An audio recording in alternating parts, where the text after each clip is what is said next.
Sampai sana saya menyadari, wah ini ada bahaya. Jadi saya kemudian pulang ke Roma sama Mas Ari. Saya runding sama temen, iki ojo kaget, iki besok kalau kita pentas di Napoli, itu saya akan dijunjung-junjung di pundak mereka dan disebut maestro. Saya minta izin dulu kepada Kiai Kanjeng, kui maestro, kui piye kui, kok njur kok aku dadi maestro, aku nyaron raiso, gitar raiso. Terus aku tenanan kui di maestro ke, njur dijunjung-junjung, di cocktail party, njur diparani karo gubernur dan beberapa tokoh musik di sana, termasuk pastor-pastor. Saya diminta untuk memimpin orkestra nasional di Italia. Mate aku. Saya ingin katakan, kuncinya Kiai Kanjeng ada pada Saron sama Bonang, sama Demung ya. Kuncinya Kiai Kanjeng. Jadi di Umi Kulsum itu pakaian paling pakai apa jenis jit, pakaian paling konon. Di sini diganti dengan gamelan. Maka orang-orang Mesir teriak luar biasa dan mereka kaget luar biasa. Sampai akhirnya petugas lampu maupun petugas sound itu keluar dan tepuk tangan dan Allahumma shalli ala Muhammad, insyaallah, Allah ya, Allah ya. Njur ora muni lah, sone ora diunekke. Lampune peteng. Di tengah kita sudah Facebookan habis-habisan, bantah-bantahan, lempar-lemparan batu. Nevi dibikinin Facebook oleh Mbak Via. Terus dia mendekati Mbak Via dengan takut-takut. Mbak Via nyun sewu nggih. Niki Facebook niku iurane pinten berarti?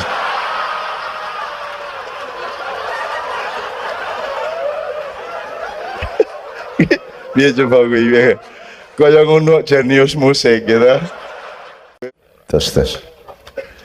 Sebenarnya kisah maestro itu, ini beberapa poin saya mau melengkapi apa yang sudah diselenggarakan. Setelah itu nanti mungkin Pak Sobari, terus Mas Beben lagi, terus nanti kita puncai. Jadi ketika saya sama Ari Blodong itu recheck tempat pementasan di Napoli, di Konservatorio di Napoli, D-nya bukan bahasa Indonesia. Itu satu pusat musik klasik di mana hampir semua pemusik klasik pernah pentas di sana ya, Mas Blodong ya. Vivaldi, Wagner, pokoknya semua dimonumenkan di sana. Dan saya sama Mas Blodong ngecek tempatnya, rundingan sama penyelenggara dan seterusnya. Sampai sana saya menyadari, wah ini ada bahaya. Jadi saya kemudian pulang ke Roma sama Mas Ari. Saya runding sama temen, iki ojo kaget, iki besok kalau kita pentas di Napoli, itu saya akan dijunjung-junjung di pundak mereka dan disebut maestro. Saya minta izin dulu kepada Kiai Kanjeng, kui maestro, kui piye kui, kok njur kok aku dadi maestro, aku nyaron raiso, gitar raiso, kok maestro piye? Terus Jijit jawab waktu itu. Jijit yang jawab di tempat makan pagi itu. Kui jawabnya piye Jit? Maestro itu apa sebenarnya? Tolong Jit. Sini aja Jit, sini aja, nek Kang Iran rene wae kowe. Supaya saya tidak manipulasi, Jijit menjawab pagi itu, sebab saya tidak mau dimaestrokan. Cak, ya. Maestro kui, waktu itu saya bilangnya, Cak, maestro kui seseorang yang dianggap mempunyai kelebihan, mempunyai pengalaman banyak dan mempunyai ilmu banyak tentang sesuatu hal. Kebetulan karena Cak Nun ki dianggap, dan kami juga menganggap Cak Nun meskipun tidak seperti yang Cak Nun bilang ora iso gitar, ora iso ngopo, ning Cak Nun ki bisa meramu sesuatu. Jadi sumber bunyi apapun yang menurut Cak Nun itu suatu hal yang menarik, itu bisa diungkapkan, dan kebetulan teman-teman bisa menerima apa yang dianu Cak Nun, sehingga oh maksudnya ini, oke, jadi kita lakukan sesuatu. Sehingga seorang maestro itu mungkin bukan mesti harus seseorang yang memang ahli musik, tapi memang seorang yang memang mempunyai sesuatu kelebihan dan pengalaman yang mumpuni, dan kami pun menyetujui itu, ceritanya gitu. Ya, jadi yang saya lakukan dengan Kiai Kanjeng sebenarnya begini. Saya yang ngawasi, saya menentukan iki ngene wae aja ngono. Iki diunggahke, didukke, iki didawakke, iki di-rate dan seterusnya. Saya menentukan itu. Perhitungan saya adalah satu, perhitungan musikal, Ben. Nomor dua, perhitungan koordinat musik Kiai Kanjeng di tengah dunia musik yang lain. Nomor 3, kehadiran musik ini di dalam peta pikiran dan hatinya masyarakat yang bermacam-macam, dan itu harus saya aransir sedemikian rupa. Jadi saya ngenyang Kiai Kanjeng, saya tawar begini begitu, termasuk ketika saya bikin sekian lagu itu juga saya aransir berdasarkan perhitungan-perhitungan seperti itu. Dan bahkan di Kiai Kanjeng, maestro musik tidak mungkin bisa memimpin Kiai Kanjeng, karena yang diperhitungkan di Kiai Kanjeng adalah hatinya orang banyak. Kemarin di UNER musiknya sama sekali berbeda dengan UNIPA. Kemudian kita ke desa di desa Kates di Kecamatan Prambon, Sidoarjo, itu musiknya harus sama sekali berbeda, dan apa yang harus dibunyikan itu saya yang menentukan. Nah, itu jadi kemaestroannya harus kemaestroan sosial, budaya, politik dan lain sebagainya. Itu soal maestro. Tapi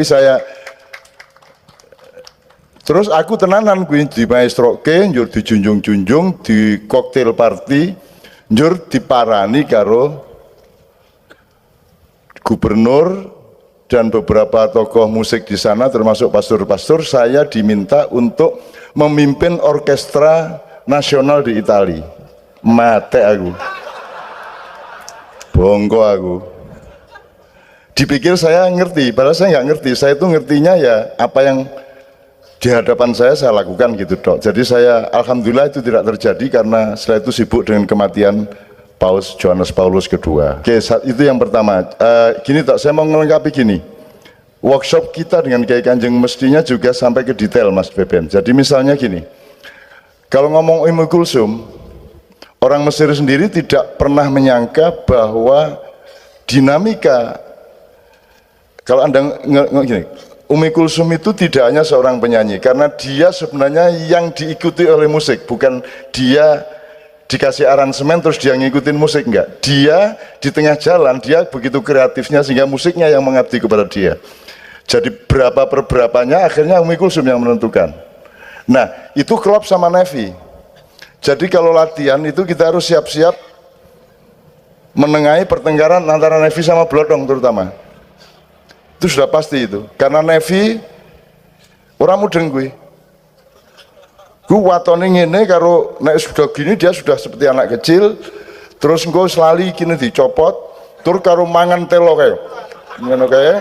Njur nek tegur nek dilek sik engko dilek malah njupuk rokok. Jadi mangan telo karo rokokan karo ngombe nguduk saron. Terus engko kaosnya dibuka, terus iya kok awake iki indah, ngono awake kaya ngono kae ya akhir. Tapi ya kita itu semua yang membuat awet Kiai Kanjeng itu adalah adanya Novi Budianto. Karena kita sangat menikmati perilakunya dia yang tanpa dosa sama sekali, dan sampai surga ingin dimasuki oleh Nevi. Sementara Nevi sendiri mikir-mikir gampang. Kapan. Itu Nevi. Ini orang yang paling indah di dunia, ya Nevi ini. Nah, saya ingin katakan kuncinya Kiai Kanjeng ada pada Saron sama Bonang sama Demung ya. Kuncinya Kiai Kanjeng. Jadi di Ummu Kulsum itu paling pakai apa jenis jit. Pakaian paling konon. Di sini diganti dengan gamelan. Maka orang-orang Mesir teriak luar biasa. Dan mereka kaget luar biasa, sampai akhirnya petugas lampu maupun petugas sound itu keluar dan tepuk tangan dan Allahumma shalli ala Muhammad, masyaallah, Allah Allah njero ramuni lah, sound ora diunekke, lampune peteng, saking semangatnya itu kan, kok tenang toh al-atlal, ilal biya syakul kamil, masya Allah, Allah Muhammad SAW. Sampai akhirnya gedung di mana Ummu Kulsum pentas ya. Jadi terus di Jumhuria namanya, di gedung Jumhuria. Itu dilarang merokok. Sampai saking senengnya itu akhirnya ngerokok kabeh. Sampai keamanannya sing bagian ngawasi rokok gue malah njaluk rokok Kiai Kanjeng kae iku. Seneng neng ya menderita ya toh. Anggo ming sithik dijaluki terus itu.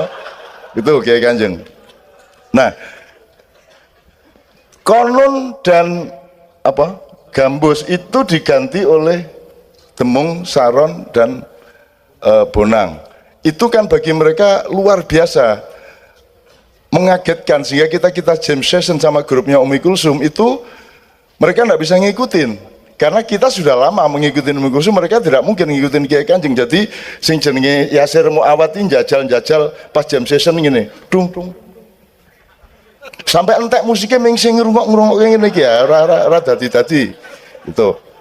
Nah teman-teman sekalian, saya coba sekarang gini, ini kalau nggak ada Nevi besok-besok pada suatu hari ketika Allah Subhanahu wa Ta'ala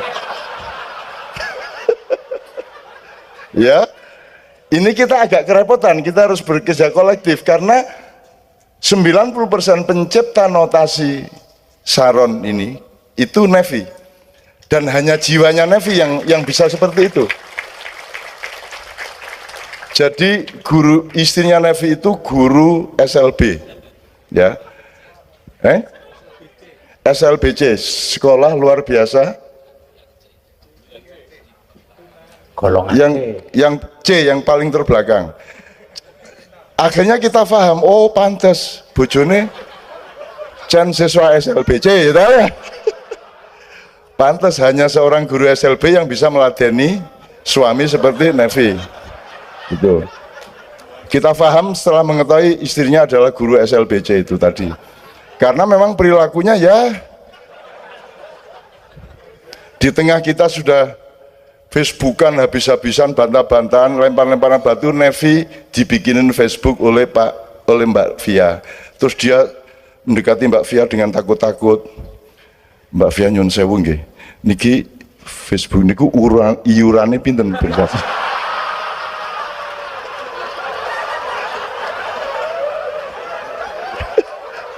Dia coba gue kaya ngono jenius musik gitu Facebook. Ini sambil dakil tapi tetap ya nanti diterusin ya. Jadi Pak Nevi ini keindahan yang kalau Anda tidak ikut menikmati, saya ikut berdosa.